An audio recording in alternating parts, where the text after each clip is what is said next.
Hey, what's going on everybody? Boilon here, and in today's video, we're going to be talking about something that's probably not that much of a surprise. But we're going to talk about it anyways. And we're here to talk about Black Order.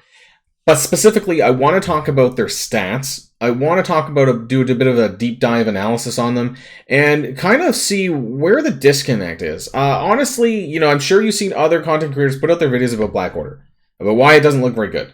And I'm not really recommending that you do it either, to be honest. And as someone who does have Black Order built decently, it's really disappointing actually. But I want to kind of just take a look at them all, see what they have, show you the stats, and kind of give a better understanding of what we're actually looking at and possibly why they're bad. So if you're ready to go, let's boil this down.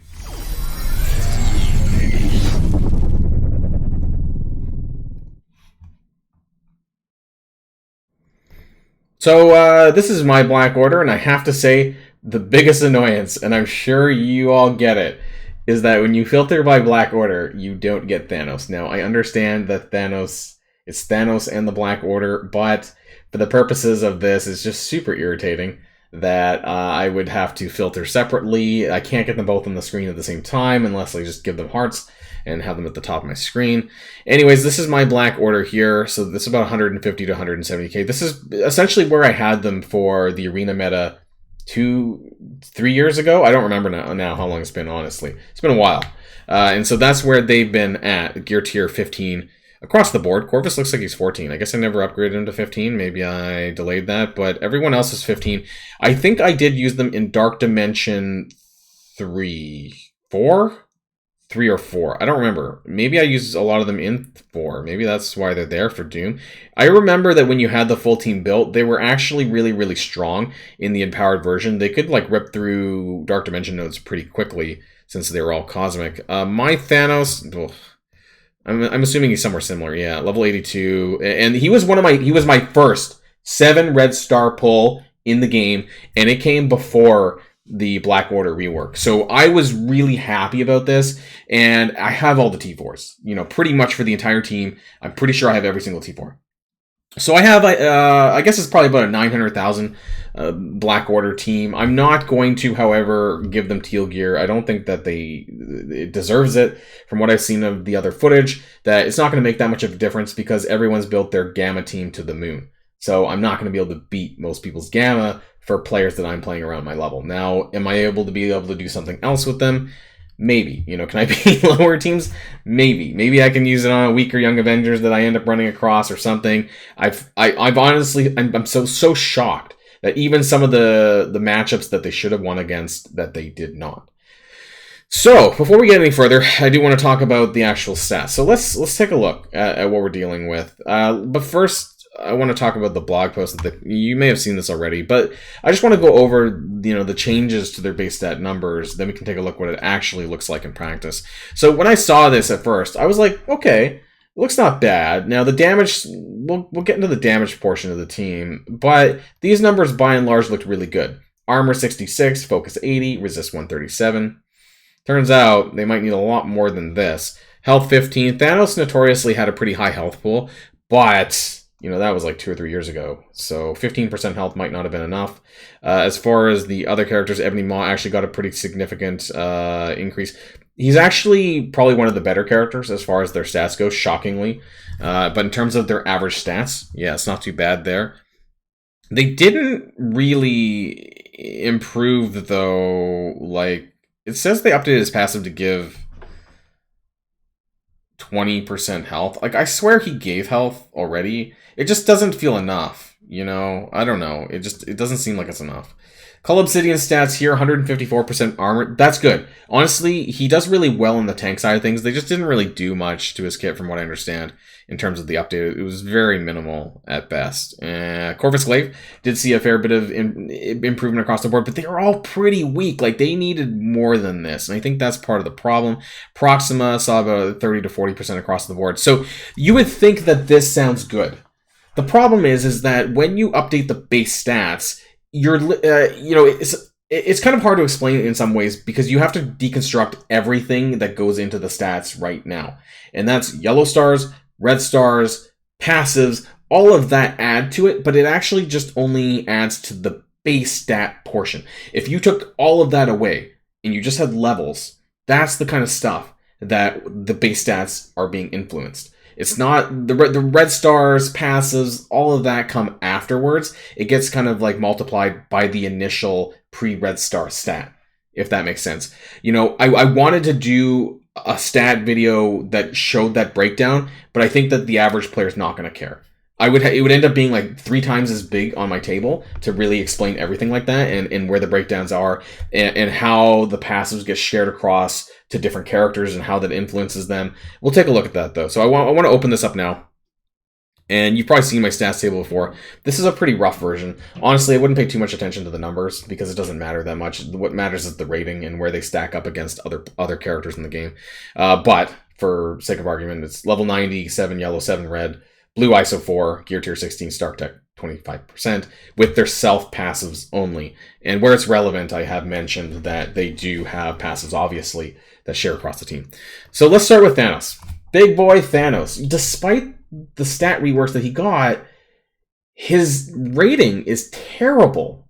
His health is only 41 still. His damage is 129. This is awful. You've probably seen the clips of the other envoys and stuff when they did footage of Thanos using his ultimate and it couldn't do much. That's because his damage stat's effing bad. 129 is not good. Even with, we'll talk about the other, with Corvus and all that, the 30% that he's getting from Corvus is just not enough to bring this up to any reasonable mean. So when characters have been reworked in the past, or you have a team, like a new team, for example, you want to start at a good position. When I talked about the Project Pegasus team, they were actually pretty good in the damage category. Like, I'm pretty sure they were all in the top 50, like the main characters anyways, and Kestrel as well, and so they were at a good starting point before adding on the passives. Okay, and so Thanos is just not. 129 in damage is really bad. 125 in armor is pretty bad. I think I forget who it was. I watched a video of someone who, like, there was a taunt on Thanos and he got wrecked, right? Like, because his armor is so bad. Focus 90, which is kind of important because he does need to flip actually with his special and things like that. That's a focus check, I'm pretty sure. Resistance for 40, and his speed is 97, which is super slow. Yes, I know he gets like extra turn bar at the start, but like across the match, it's just, there's not good speed values here. Let's talk about Cull Obsidian. Now, he has a really high health stat. This is good post rework. 17 top 20 is pretty good. That's pretty respectable, and it's not a new character, right? So it's a respectable position. The damage, comparably, maybe this is where Thanos needs to be. An extra 10,000 damage, or rank in the top 50, and then that way with the Corvus buff, that would have put Thanos in a better position. Cull's armor is 91. He was always more into the hit points side than it is the armor. That being said, he could have used additional armor as well. Focus 171. I don't know if he really needs it that much. I know his ultimate does copy buffs, right? But I'm not sure how relevant this is to his kit. His resistance is 51 as a tank. That's not bad. He's going to get some buffs from Ebony Maw as well. So that's Cull. Proxima Midnight. Like, the definition of a glass cannon who's really not that high in damage, but, she does have a better damage stat than Thanos, which is depressing. Her health is 150, and I say, like, sort of 150. There's a lot of characters that have, like, this same health rating. So, yeah, within the top 150, it's pretty bad. Armor's in the top 145, really bad. Focus 40, that's good, because she needs that to do a lot of the things she does in her kit. Resistance is top 50, which she doesn't need that much, but, I mean, hey, that's nice. And damage is top 75, like I said. She is fast. I forgot to change this around, actually. It's not that bad. 124 is actually a decent speed. So it is what it is there. Proxima, I think, is the fastest one on the team. Corvus. Now, again, similar to Proxima, top 150 in health. Very exact same health stat, actually, in fact. And same with the armor, pretty much. Oh, wait, sorry. No, armor's worse. The only good thing Corvus has is his damage, because he has the damage passive for himself. He shares it with the rest of the team as well. So they're going to go up a little bit. But again, they're starting in a really poor position with their stats in terms of damage. So yes, Corvus, might be good, right? Because he's in the top 7. And from what I've seen from the videos, I haven't done anything myself. I haven't done any of my own testing. But, it feels like Corvus should be doing better given how high his damage stat is. As far as Corvus goes, and I just want to take a particular look at Corvus, I think now, maybe it's because he doesn't do piercing.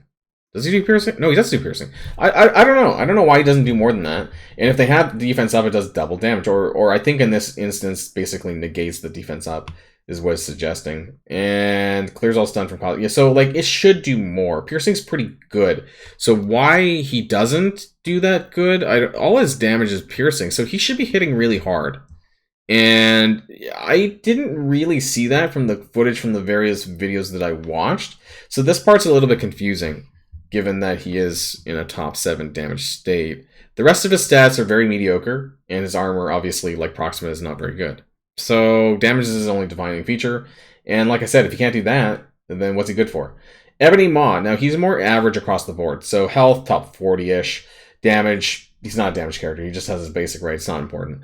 Armor, really bad. He's going to drop pretty quickly. His focus is good. He kind of needs that a little bit in his kit, and the resistance is top 14. Kind of needs that in his kit as well. He does give 30% resistance and 20% hit points to himself and the team. So obviously there's some buffs going on, like up to 25. In some cases, Proxima gives 80%. That's fine. You know, that's probably enough, honestly, to bring them up to where they need to be. But the other things, HP's okay. 50% total between Ebony Maw and Colossing. That's okay. I mean, I still feel that they should have got, Proxima and Corvus should have got a bit bigger of a bump. I know that's not their role, but I feel like it should have been a little bit higher. Maybe close to 1 million, honestly, at this current stretch, which would be put them somewhere in the top 75 of all characters. And then maybe Thanos deserves a little bit more because he's Thanos.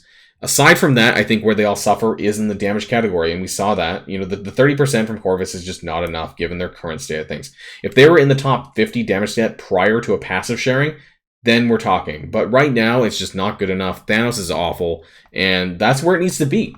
Because I thought that that's where the majority of the power... I don't think it's all Corvus. I'm pretty sure it's supposed to be Thanos, right? Carrying this in his empowered form. And I think that he does have piercing, if I'm not mistaken. It's been a while since I've actively actually used Thanos, so forgive me for that one. But when the Celestial Barrage, like, it is piercing. Does 3 attacks, so that's 600% piercing. But, you know, the fact that Corvus was 500% piercing, and it didn't seem to do all that much, and he had a high damage stat. This one at 600, something seems weird. Something seems off, honestly. 600% total piercing, you know, but Thanos does have a poor damage stat. Like I said. So, if anything, Thanos needs more damage. As a bare minimum and a start. But I think it's too late. I don't think that we're going to get any changes. And maybe that's... I don't know. Don't bother wasting your time with this team. I'm going to see if I can, like, I don't know, do something in war. Can I kill something that I couldn't before with them? You know, then that'd be positive for me. But for everyone else... don't bother. And just before we end the video really quick, I do want to kind of make some comparisons to recent like war teams and characters with damage passives. Now, this is Thor Infinity War for Nowhere team. And now his passive gives 50% damage to the rest of the team. However, that this team did not suffer as poorly outside of like Cosmo, who has a low damage stat. The rest of them actually did not start in a bad position. Now, I know it's a brand new team with brand new characters, so maybe they deserve better stats. But I just wanted to kind of show you that in war, you know, Thor Infinity War gives 50% damage to his team. So maybe Corvus, now I know it's in all game modes, maybe it should have been 30% normal and then like an extra 20 or 30% in war or war offense or something like that, right? That would have been a lot better for the team, and I think you would see a lot better improvement in terms of how they perform. Nakia, interestingly, for War Dogs, only actually gives 30% of the team. I feel like in general this team hits a lot harder. You know, when I don't have them built up, but I have seen them in action and I've seen them hit pretty hard. And so there again must be something in their stats. They get offense up as well, you know, almost all the time. Something in their kits that makes them better, and they're probably honestly a better team than Black Order, which is the sad thing. You know, this improvement did really almost nothing. You know, maybe it did a little bit. Let me know in the comments down below if you have had any usage of them so far. Have you tested them yourself? I might just for shits and giggles do some testing in war practice. You know, when I get the chance with my 900k Black Order and see what I can do and not do, you know, against other teams. But, you know, this is definitely not something that you should spend your time and resources on. Don't take the bait. If you haven't built them, don't touch them. And if you do have them, don't take them up anymore. I'm pleading. Don't do it. It's a massive trap. But I just wanted to go over and break down the stats with you anyway so that maybe you'd have a better understanding of why things are the way they are and whether or not they want to do anything about that, that's up to them. That's going to be the end of this video, everyone. Have a great rest of your day, and until next time, stay safe and healthy, and I'll see you all later. Boilon signing out.